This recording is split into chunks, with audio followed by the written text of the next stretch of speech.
Pozdravljeni! Na pogonskem sklopu Formule 1, še posebej na motorju z notranjim izgorevanjem, je sistem za pnevmatsko zapiranje ventilov nekaj samo po sebi umevnega, vsakdanjega, prisotno že desetletja, a ne vem, če je vsakomur izmed nas jasno, zakaj gre. Gre za zelo enostaven, zanesljiv sistem, kateri ima ogromno prednosti, tudi nekaj slabosti in je bistveno drugačen od tistega klasičnega, tistega, ki ga imamo vsi na naših serijskih avtomobilih, sistema s spiralno vzmetjo. Da bi razumeli, kakšne so prednosti, moramo prvo pogledati slabosti tega klasičnega sistema, s spiralno vzmetjo. Kolikor si predstavljamo glavo motorja z notranjim izgorevanjem, klasičnega, kateri ima na vrhu ventil, katerega odmikalo odmične grdi potiska navzdol. V tem gibu navzdol se pri klasičnem sistemu tista spiralna vzmet stisne. Predstavljamo si, da tukaj med mojimi prsti je vzmet. Ko odmikalo popusti svoj pritisk, ta vzmet ustvari silo, razširi in dvigne in zapre ventil. Tako je nekam zanesljivo, deluje, a prihaja do velikega problema.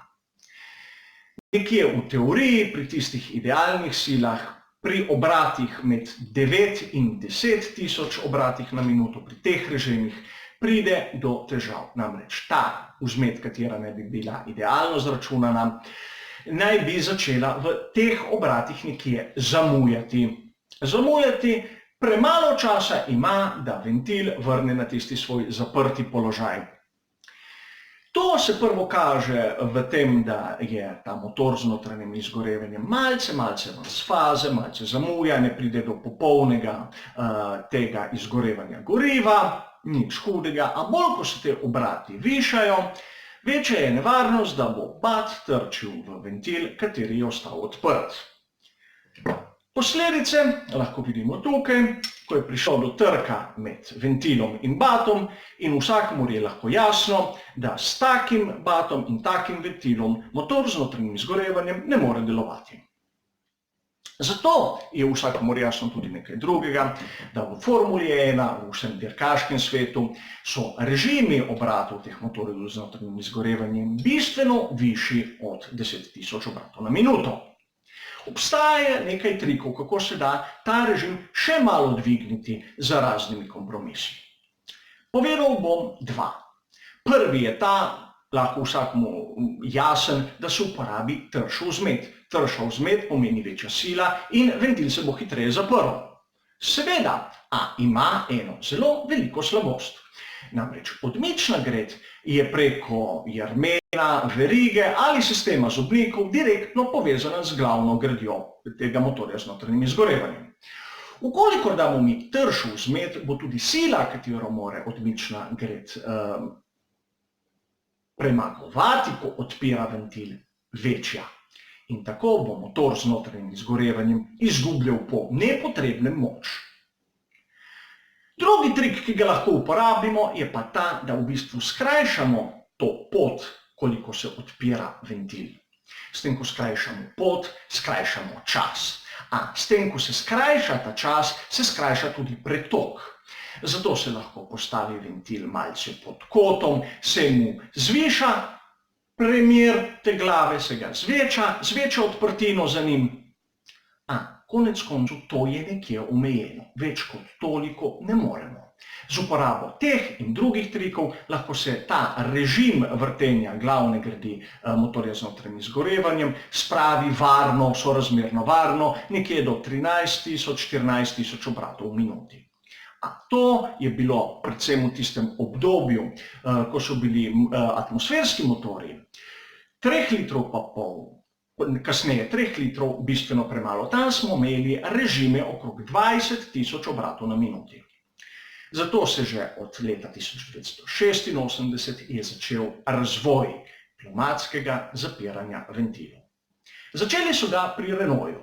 Jean-Pierre Boudy je na motorju Renault EF15B začel s tem sistemom v Lotusu 98T in ta motor je imel še posebno kratico DP, katera naj bi pomenila distribucion pneumatik. V glavnem, tisto vzmet, tisto spiralno vzmet, katera nam je povzročala že prej v razlagi toliko težav, je odstranil. Namesto tega je v tisto komoro, v to praznino, kjer je bila prej vzmet, vbrizgal inertni plin pod pritiskom.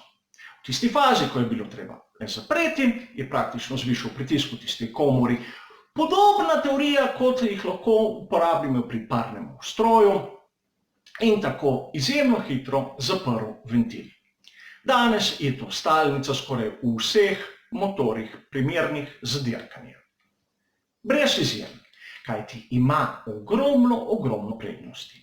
Prva je ta, manj upora, ni vzmeti, katero je treba stisniti. Druga, dopušča izjemno visoke obrate. V teoriji naj bi motor z notranjim izgorevanjem s takim sistemom z lahkoto dosegel 25.000 obratov v minuti, kar so cifre, katere pri Formuli 1 še nikoli nismo dosegli. In tretja, katero ne smemo pozabiti, rešili smo se vseh vzmeti. Manj kot je takih delov, ki so pod stresom, večja je zanesljivost.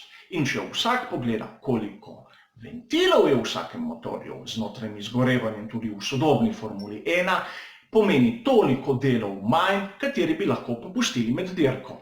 Seveda prednost. Zakaj sistema, ki ima toliko prednosti, nimamo na naših serijskih avtomobilih? Jasno, da deluje, rabi jeklenko, katera je polna z inertnim plinom. Pred vsakim začetkom dirke jo napolnijo, tako da lahko bolid, ta pogonski sklop, praktično sploh prevozi tisto razdaljo. Za praktično uporabo vsak dan to ne pride v poštev. Da bi razumeli malo, zakaj je tu inertni plin, po večini dušik, je nekaj jasno, kajti ne bomo imeli noter na primer zraka, kateri vsebuje kisik, kar pomeni, da poveča možnost, da pride do kakega požara oziroma eksplozije. V motorju Honda ERA 122 EB iz leta 1992 sem dobil podatke, da je ta sistem, ko je zapiral ventile, uporabljal pritiske nekje med 6 in 8 barov. Ta jeklenka, katera je držala ta inertni plin za delovanje sistema, pa je bila homologirana na 150 barov. Vkolikor pogledamo, da smo imeli na začetku to vzmet, katera je lahko delovala nekje varno do 10.000 obratov, striki, ki so jo spravili nekje na tistih 13.000 obratov. Če pogledamo, da Desmotron, ki ga poznamo bolj z motociklističnega sveta, a deluje tudi recimo na pogonskih sklopih, ki so primerni za avtomobile, lahko dobimo režime okrog 15.000 obratov na minuto. Je pnevmatski sistem s 25.000 obrati zaenkrat tista edina prava rešitev, katero imamo za zapirati ventile na takih pogonskih sklopih. Kot sem že povedal na začetku, stvar, ki je poznana že desetletja, stvar, ki je že sama po sebi umevna, a premalokrat se jo spomnimo in premalokrat ji po mojem mnenju posvetimo pozornost, kako deluje in zakaj jo imamo. Hvala za vašo pozornost in nasvidenje.